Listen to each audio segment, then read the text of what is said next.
नहीं थी। जानकी ने तुरंत अपने मुंह से ये सब कहते हुए अपनी नजर टीवी से हटाकर सिमरन पर डाली और आगे कहने लगी, वो मैं नहीं थी, वो तुम्हारे पिता थे मिस्टर कपूर। तुम्हारे पिता ने मुझसे ये सब करने के लिए कहा। उन्होंने कहा था कि अगर तुम इस बच्चे को जन्म दोगी तो ये तुम्हारे लिए बहुत ज्यादा एम्बैरेसिंग सिचुएशन हो जाएगी। जैसा कि एक्सपेक्टेड था, सिमरन की ये बात सुनकर आंखें बहुत बड़ी हो गई और उसे जानकी की बात पर जरा भी विश्वास नहीं हो रहा था। हालांकि वो इतनी तेज थी कि उसने तुरंत अपने एक्सप्रेशन एक कठोर एक्सप्रेशन में चेंज कर लिए थे। उसने तुरंत अपने लिए और अपने सामने बैठी हुई औरत की तरफ बड़ी ही गंभीरता के साथ देखने लग गई। उसका कपूर, ये उनका नाम था। सिमरन को तुरंत याद आ गया जब उसे अभी कुछ हफ्तों पहले ही मिली थी।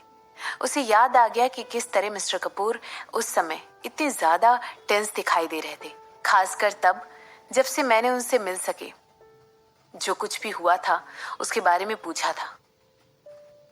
क्या ये बात पॉसिबल थी कि वो आधे टाइम इसलिए भी हैं क्योंकि वो सोच रहे थे कि सिमरन को इस बात का ऑलरेडी पता था? सिमरन ने तुरंत जानकी से पूछा, और किसे इस बारे में पता है? मैं, मिस्टर कपूर और वो डॉक्टर, जानकी ने जवाब दिया।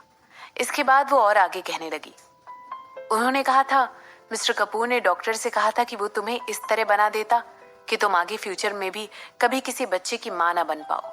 मुझे इस बारे में ठीक से पता नहीं है कि इसके बाद डॉक्टर ने आगे क्या किया, या फिर उन्होंने तुम्हारी ओवरीज के साथ कुछ किया या नहीं किया। मैं कसम खाकर कहती हूँ, मुझे बस इतना ही पता है।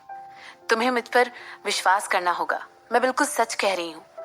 सिमरन ने एक शब्द भी अपने मुंह से नहीं निकाला, मगर उसने अपने कंधे जरूर जानकी की तरफ टर्न कर लिए थे और तुरंत शशांक उस रूम के अंदर आकर सिमरन को अप्रोच करता है।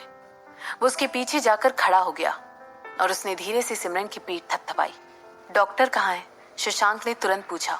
शशांक को अच्छी तरह याद था कि किस तरह किसी ने उन लोगों को वहां पर लीड किया था और उन्हें कई जगह बार बार ढूंढने पर मजबूर किया था ताकि वो इस बात का पता लगा सके कि डॉक्टर वाकई में वहां पर नहीं था। इस बात का सिर्फ एक मतलब हो सकता था कि जिस आदमी ने भी उस डॉक्टर को छुपा कर रखा हुआ था वो इस दुनिया में काफी ज्यादा इन्फ्लुएंस रखता था। मर गया, जानकी ने कहा। इसके बाद वो आगे कहने लगी, मुझे यकीन है वो मर गया होगा। मैंने मिस्टर कपूर को इस बारे में किसी से बात करते हुए सुना था कि उस डॉक्टर को जल्द से जल्द ठिकाने लगा दिया जाए। हे, पद्मनी वापस रूम में कैसे आ गई? जानकी ने तुरंत एक डिमांडिंग टोन में पूछा और इसके बाद उसकी नजरें वापस टीवी पर चली गई और वो आगे कहने लगी, वो इस रूम में वापस क्यों आई है? तुमने मुझसे कहा था कि वो रुक जाएगी। हे, मेरी तरफ देखो। जैसे ही जानकी ने देखा कि शशांक और सिमरन दोनों ही उसे इग्नोर कर रहे हैं, जानकी की तेज आवाज पूरे रूम में गूंजती हुई सुनाई देने लगी। उसकी आवाज इतनी ज्यादा तेज थी कि किसी के भी कान के पर्दे फट जाते। सिमरन, तुम्हारी हिम्मत कैसे हुई? पद्मनी को तुम रोको, मैं तुमसे भीख मांगती हूँ, प्लीज। मैंने ऑलरेडी तुम्हें सब कुछ दे दिया है। मुझे जो कुछ भी पता था तुम्हें सब बता दिया है। वो जोया थी, वही थी जिसने वो कंस्ट्रक्शन कंपनी का एक्सीडेंट भी करवाया था। उसने मुझसे कहा था कि वो तुम्हारे लिए मुसीबत खड़ी करने वाली है। जानकी की ये बात सुनकर तुरंत सिमरन का ध्यान उसकी बात पर गया और वो जानकी की तरफ देखने लग गई। अब जबकि सिमरन का ध्यान जानकी की तरफ था तो उसने तुरंत अपनी बात को आगे कंटिन्यू करते हुए कहा, तुम मुझे मार सकती हो, मेरी बेटी की जगह मुझे मार दो, प्लीज प्लीज। सिमरन, मेरी बात सुनो। तुम मेरे साथ ऐसा कुछ क्यों कर रही हो? तुम इतनी ज्यादा ही एपोक्राइट क्यों बन रही हो? उसका इन सब चीजों से कुछ भी लेना देना नहीं है। मिसेज राजवंशी, मैं आपको ऑलरेडी बता चुकी हूँ, मैं पद्मनी राजवंशी को कंट्रोल नहीं कर सकती हूँ। रुक्मणी का मेरे साथ कुछ भी लेना देना नहीं है, मगर इसका मतलब ये नहीं है कि वो बेकसूर है। ऐसा कहते हुए सिमरन बहुत ही शांत थी, लेकिन उसकी आंखों में जो आने वाली मुसीबत थोड़ी देर पहले तक दिखाई दे रही थी वो अब जा चुकी थी। वो अब इतनी ज्यादा चिंतित दिखाई नहीं दे रही थी। जोया कपूर, इस बात की बहुत ज्यादा पॉसिबिलिटी थी कि उसकी कंपनी में जो प्रॉब्लम्स खड़ी की गई थी वो किसी के थ्रू इसलिए की गई थी ताकि वो सिमरन का अटेंशन डाइवर्ट कर सके, और वो कामयाब भी हो गए। आपके लिए यही बेहतर होगा कि आप उसका एक बार खून चेक करवा लें। ऐसा कहते हुए सिमरन के ये शब्द ऑब्वियसली शशांक की तरफ इशारा कर रहे थे। क्यों? शशांक ने तुरंत एक कोल्ड टोन में पूछा। अगर मैं जोया होती तो मैं उसे चुप कराने के बारे में सोचती, और चुप कराने के लिए जहर से बेहतर कोई और तरीका हो नहीं सकता है। मैं शर्त लगा सकती हूँ, ऐसा कहते हुए सिमरन ने एक बार फिर जानकी के बेरंग होते हुए चेहरे की तरफ देखा और आगे कहने लगी, मैं शर्त लगा सकती हूँ कि जोया ने ऑलरेडी उसे पॉइजन देना स्टार्ट कर दिया होगा, मगर ये प्लान कभी भी सक्सेसफुल नहीं होगा क्योंकि जानकी ने सब कुछ दांव पर लगा दिया। और ऐसा तब हुआ जब उसने अचानक से अपने सारे प्लान बदलकर अपनी बेटी को बचाने के लिए भागने का सोचा। जानकी की आंखें तुरंत बड़ी हो गई जैसे ही उसने सिमरन की बातें सुनी। आखिर जोया उसे जहर कैसे दे सकती थी? हालांकि अब जबकि वो इन सब चीजों के बारे में सोच रही थी, उसे तुरंत एक बात रियलाइज हुई कि जोया ने अपनी पूरी कोशिश की कि वो जानकी को वहां से निकालने से रोक सके, लेकिन ये सब कुछ तो उसके लिए था ना, है ना? जानकी ने देखा कि शशांक ने धीरे से अपना सर हिलाया है और फिर वो आगे पूछता है, तो अब हम इसके बारे में क्या करने वाले हैं? ख्याल, सिमरन ने शशांक से इसके रिस्पॉन्स में पूछा और फिर वो आगे कहने लगी, मुझे लोगों को मारने की आदत तो नहीं है, लेकिन जो बात मुझे पता नहीं है वो मुझे चोट भी नहीं पहुंचा सकती है। तुम? जानकी ऐसा कहने के बाद बिल्कुल स्पीचलेस हो गई थी। आखिर ये लोग यहाँ पर उसके सामने खड़े होकर इतने कैजुअली बात कैसे कर सकते थे? एक्चुअली वो सिमरन का जवाब सुनकर जरा भी सरप्राइज नहीं हुई थी। उसे ऑलरेडी एक्सपेक्टेशन थी कि सिमरन आखिरकार उसे मार ही डालेगी, जबकि वो इस बारे में जरा भी रिग्रेट नहीं कर रही थी, खासकर तब जबकि उसने इतना सब कुछ कर दिया था।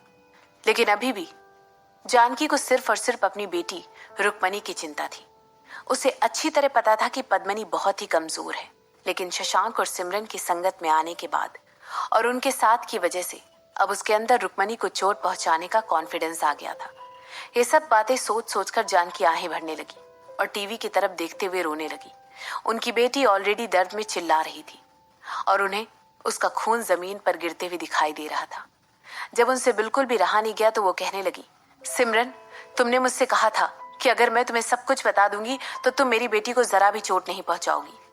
मैं उसे चोट नहीं पहुंचाऊंगी, सिमरन ने जवाब दिया। इसके बाद वो आगे कहने लगी, मैं हमेशा इससे भी ज्यादा बुरा कर सकती हूँ, लेकिन मैं ऐसा नहीं करती हूँ। इसके बाद सिमरन धीरे से अपनी सीट से उठी और एक लंबी आह निकालकर कहने लगी, धीरे धीरे हम लोगों ने जो कुछ भी किया है ना, उसके लिए हम दाम जरूर चुकाएंगे। मिसेस राजवंशी, हम एक ऐसी दुनिया में है जो हमने खुद क्रिएट की है। जो कुछ भी हमारे इर्द गिर्द हो रहा है वो हमारी चॉइसेस की वजह से ही हो रहा है, और जो कुछ भी हमने अतीत में किया है उसकी वजह से। वो कहते हैं ना, ये बिल्कुल एक बूमरैंग की तरह है। जो कुछ भी हमने किया है वो वापस जरूर आता है। किसी के भी सीक्रेट ज्यादा देर तक सीक्रेट नहीं रह सकते। किसी दिन कोई आता है और उन पर से पर्दा उठाता है। सिमरन ने अपनी बात को आगे बढ़ाते हुए कहा। इसके बाद उसकी नजरें अपने सामने बैठी हुई औरत पर टिक गई और वो आगे कहने लगी, जब तुमने पद्मनी के माता पिता को मारा था तब तुमने इसके बाद होने वाले पॉसिबल कॉन्सिक्वेंसेस के बारे में नहीं सोचा था। बदला लेने की एक साइकिल होती है और वो हमेशा तुम्हारे लिए वापस आती है। अगर तुम चाहती तो इस पॉसिबिलिटी को खत्म करने के लिए उनकी बेटी को तभी के तभी खत्म कर सकती थी, लेकिन तुमने चाहा कि वो जिंदा रहे और अब तुम्हें अपनी गलती के कॉन्सिक्वेंसेस भुगत कर सफर करना पड़ेगा। तुम? ऐसा कहने के बाद जानकी एक और शब्द अपने मुंह से नहीं निकाल पाई थी। तो क्या ये बताने की कोशिश कर रही थी कि उन लोगों को तभी के तभी पद्मनी के माता पिता के साथ उसे भी मार देना चाहिए था?